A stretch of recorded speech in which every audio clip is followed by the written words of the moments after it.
اعوذ باللہ من الشیطان الرجیم بسم اللہ الرحمن الرحیم۔ ماشاءاللہ آپ حضرات نے بہت پیار دیا، محبت دی۔ اللہ پاک آپ کو اسی محبت اور پیار کے ساتھ اللہ ہمیں جنت الفردوس میں جمع فرمائے۔ تو ابھی آج ہم پڑھیں گے تختی نمبر 1 اور اول مفردات، یہ شروع میں لکھا ہوتا ہے، یا تختی نمبر 1 عام قاری پڑھاتے ہیں اول مفردات۔ تو مفردات کا معنی کیا ہے یہ انشاءاللہ بتائیں گے۔ تو یاد رکھیے گا، یہ جو پڑھانے والے حضرات ہیں ان کے لیے آج کا سبق یہ ہے کہ وائٹ بورڈ کا استعمال کریں۔ وائٹ بورڈ یا بلیک بورڈ جو آپ کے پاس سہولت ہو آسانی کے ساتھ، اس کے ذریعے آپ پڑھائیں گے تو جو بچہ ایک ہفتے کا سفر اس کے لیے جو ہوگا وہ انشاءاللہ 2 دن میں وہ طے کرے گا، اور جس بچے کا مہینے کا وہ سفر ہوگا تو وہ انشاءاللہ 1 ہفتے میں یا 10 دن میں انشاءاللہ وہ سفر طے کر لے گا پڑھائی کا۔ تو تمام حضرات سے، معلمین سے گزارش ہے، مدرسین سے گزارش ہے، حفاظ سے گزارش ہے کہ آپ نے وائٹ بورڈ کا استعمال کرنا ہے، جس سے بچے کو بڑی آسانی کے ساتھ سبق سمجھ میں آ جاتا ہے۔ تو اس کو لازمی طور پہ استعمال کیجیے گا۔ اللہ پاک آپ کی تدریس آپ کے لیے مبارک فرمائے اور آپ کے لیے ذریعہ نجات بنائے اور علم نافع کا ذریعہ بنے۔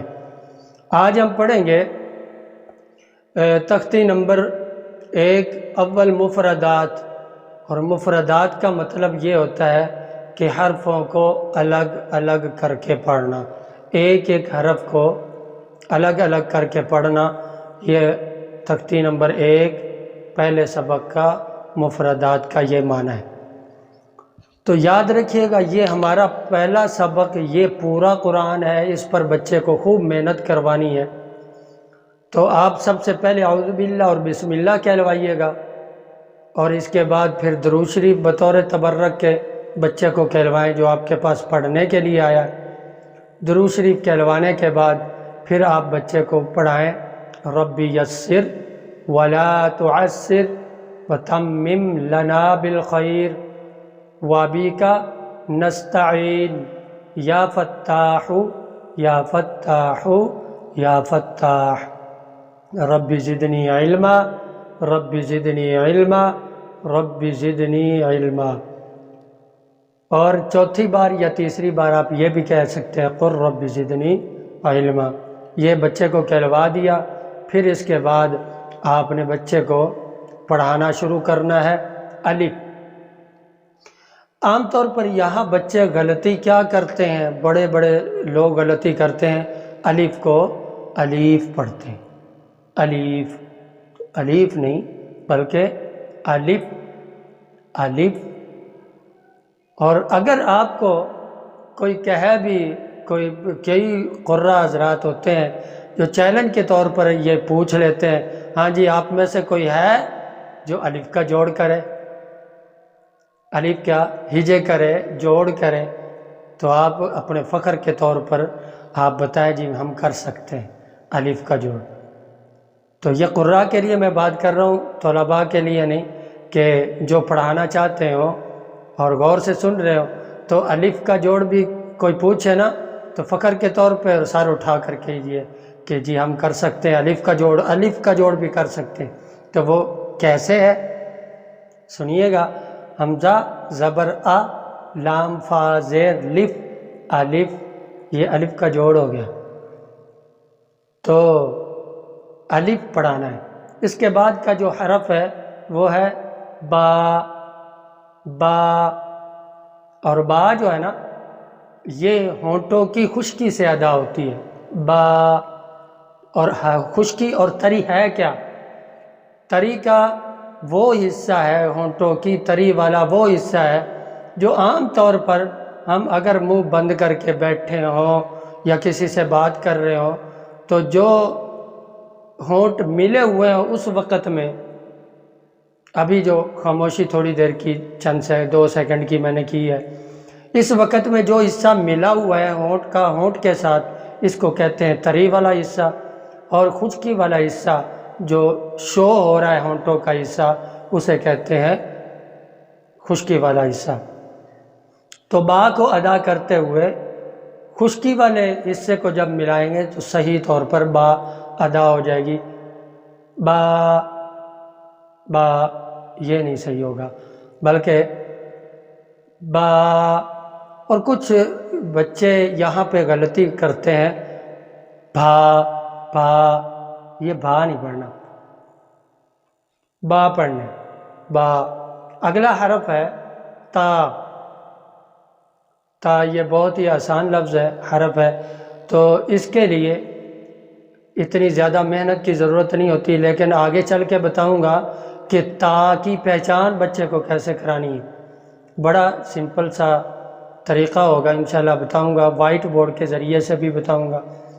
تا آگے ہے، اس سے اگلا حرف بڑا ہی اہم اور ضروری ہے، اس کے اوپر بچے کے محنت کرنی، وہ ہے سا۔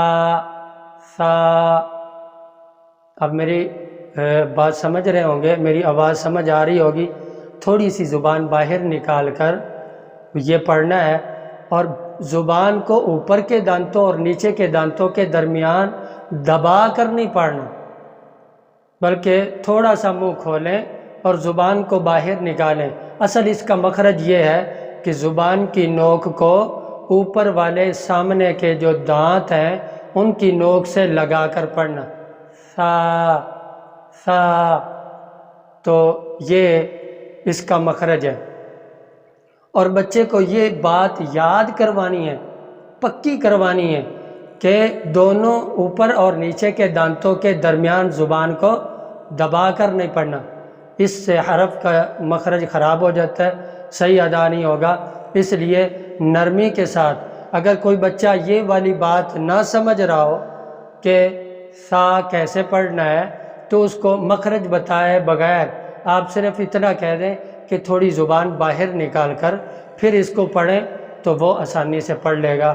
سا، اسے کہیں زبان باہر نکال کر پڑھو تو انشاءاللہ وہ صحیح طور پر پڑھ لے گا، سا۔ اگلا حرف جو ہے وہ ہے جیم۔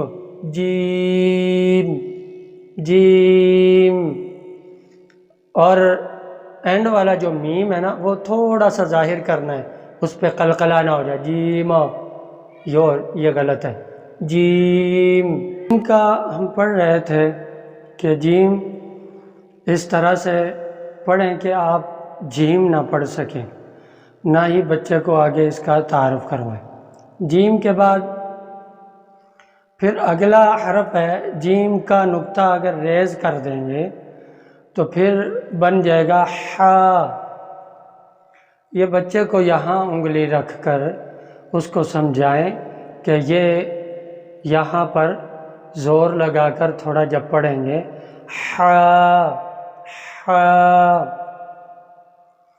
تو یہ بہت ہی اچھی طرح سے اس پہ محنت جب کروا لیں گے، ہا بچہ صحیح پڑھنے لگ جائے گا، تو پھر اس کے بعد کا جو حرف ہے وہ ہے ہا کے اوپر ایک نقطہ لگا دیں تو وہ بن جائے گا خا۔ خا نہیں پڑھنا، خا، خا پڑھنا ہے، خا۔ اس کے بعد جو حرف ہے وہ ہے دال۔ اس کو دھال نہیں پڑھنا، نہ ہی بچے کو یہ سکھانا ہے، بلکہ دال دال۔ تو دال کے بعد جو حرف ہے اس کی پریکٹس، اس کو یاد کروانا ہے، لال لال لال۔ جس طرح سے آپ نے سا کی پریکٹس کروائی ہے نا، تا کے بعد والا جو لیٹر ہے، تا کے بعد والا جو حرف ہے، اس کی جو آپ نے پریکٹس کروائی ہے نا سا کی، اسی طرح سے ہی بالکل ایسے ہی زبان کو اوپر والے دانتوں کے نوک کے ساتھ لگائیں گے تو لال لال یہ ادا ہو جائے گا۔ تو ذال یہ اس کے لام کو حرکت دے کر نہیں پڑھنا، بلکہ ذال یہ بالکل صحیح ہے، ذال یوں نہیں، یہ ایک ٹائم کے لیے اس طرح اس لیے پڑھا تاکہ ہمیں اس کی صحیح پہچان رہے، ٹھیک کہ اینڈ پہ کون سا حرف آتا ہے، ذال۔ امید ہے یہ بات سمجھ میں آ گئی ہوگی، اس پر بھی خوب محنت کرنی ہے۔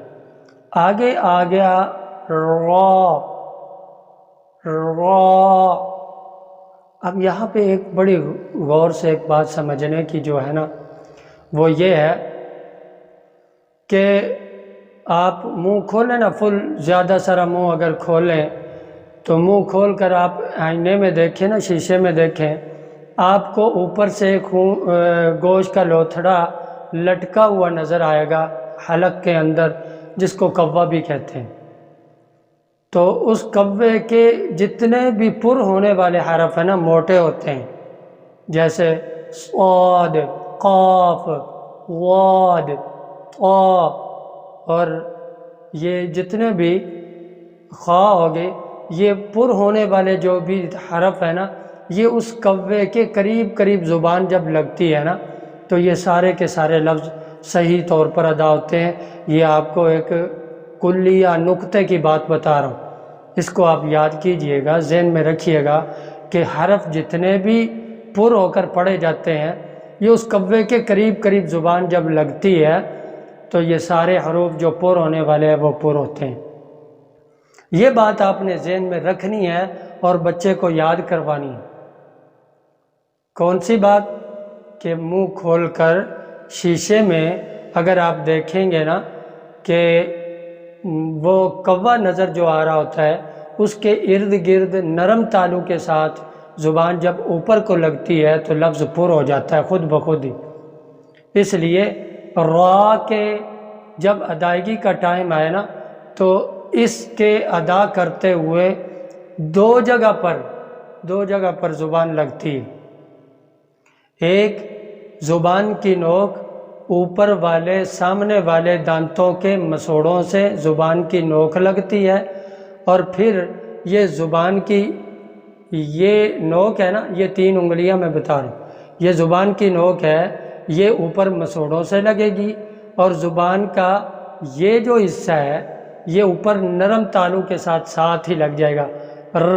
اتنا کہیں گے تو یہ والا حصہ مسوڑوں سے لگ گیا، اور جب یہ والا حصے کی باری آئے گی ساتھ ہی یہ حصہ جب اوپر کو کوے کے قریب نرم تالو کے ساتھ لگ جائے گا تو اس سے را،